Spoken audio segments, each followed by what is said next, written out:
Athletics brass is more than happy to listen to Trade Pitches Sports News Online. Scottsdale, Arizona. It has become the catchphrase of this offseason, of every offseason, really. Depends upon what the market will bear. The expression is your handy answer if you want to know how many veterans the Tigers will trade, which starting pitcher the Rays will deal, whether the White Sox will move Chris Sale or Jose Quintana. It also is the answer if you want to know how strongly the Oakland Athletics will consider trading right-hander Sonny Gray, catcher Steven Vogt and left-handed reliever Sean Doolittle. The A's are not shopping any of those players, according to major league sources. Heavens, no, teams never shop players, they only listen. A's officials, however, recognize that the team is unlikely to compete for the AL West title in 2017, leaving them open-minded to trade proposals for their top players.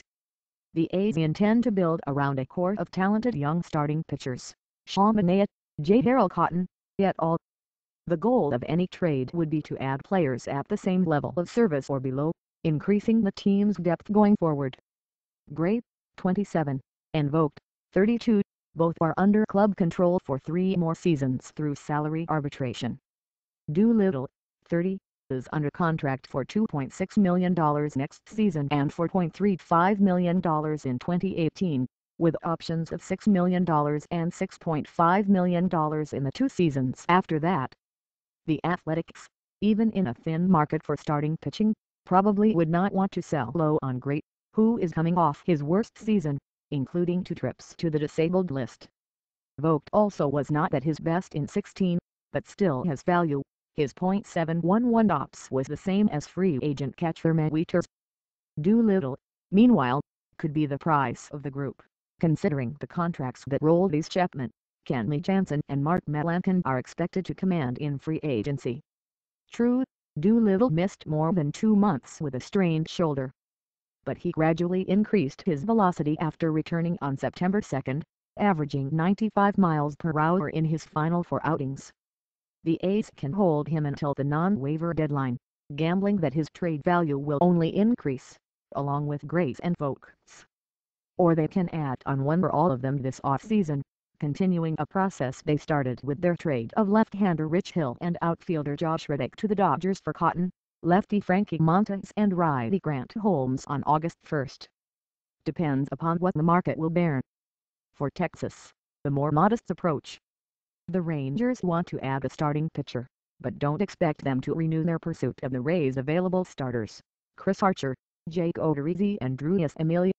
The teams had extensive trade discussions before the non-waiver deadline, but the Rangers chose a different direction, sending 3 prospects to the Brewers for catcher Jonathan Lucroy and reliever Jeremy Jeffress. That deal, plus the trade of 5 prospects for left-hander Cole Hamels and reliever Jake Diekman at the 2015 deadline, left the Rangers more protective of their remaining youngsters.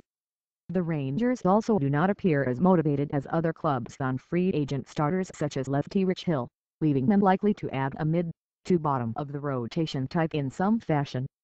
1 Gram noted a difference in this year's trade market, saying, "No team is pushing the reset button, in other words, entering a full rebuild." The Braves, Phillies and Brewers took deliberate steps back last offseason, drawing accusations of tanking. The White Sox and Tigers, on the other hand, figure to retreat, but not to such a dramatic extent. Right fielder Adam Eaton, under club control for 5 more seasons at below-market salaries, is a good example of the difficult choices the White Sox face. Eaton, who turns 28 on December 6, could be part of the Sox's next contending team. But by the time the Sox are good again, he also might be in decline. It might be best for the White Sox to act now when his value is peaking. At least for now, the Diamondbacks' new management team seems content to keep A's Manny Thomas, who hit 31 homers and had an .820 ops last season but still rated as a negative 0.1 in Fangraphs wins above replacement due to his poor defense in the outfield. Thomas, who turns 26 on Monday, is clearly more of an American League player, and will earn $48.5 million over the next 4 seasons if he exercises his combined $32.5 million player option for 2019 and 20. those numbers should look more attractive to AL clubs once Yoenis Cespedes and Edwin Encarnacion sign lucrative free agent contracts. I mentioned in my previous column that the Rays might find it difficult to get the prospects they want for third baseman Evan Longoria, who is owed $94 million over the next 6 seasons. Some teams would contend that Longoria, from his age 31 to 36 seasons, would not offer enough surplus value for teams to part with premium talent. Then again, signing free agent third baseman Justin Turner, who turns 32 on November 23, also would come at a high price. Turner, in addition to his contract, will cost his signing team the first-round selection, or deprive the Dodgers of a compensation pick if they re-sign him. The Angels plan to stretch out right-hander J.C. Ramirez as a starter in spring training makes sense for a team seeking creative solutions to a depleted rotation.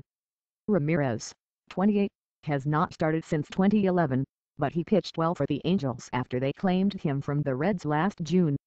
He doesn't generate high strikeout rates, but the Angels see him as a physical, 6'4", 250-pound sinker baller who throws enough strikes to possibly succeed as a starter.